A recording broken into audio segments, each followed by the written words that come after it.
How to get a validated check from Capital One. First, sign into your account online.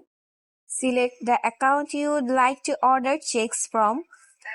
Click Account Services and Setting under your balance information. Under the Transfers and Payments category, select Order a Checkbook. Select the number of checks you would like to order. Review your check details, confirm the information and slide the Slide to Order button.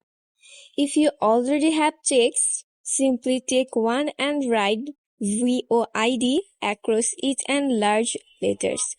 This check will then be validated and be used to provide your banking information securely. If you can't access checks online or need assistance, contact Capital One customer support. You can call the number on the back of your debit card or use the chat feature on the Capital One website. Thanks for watching.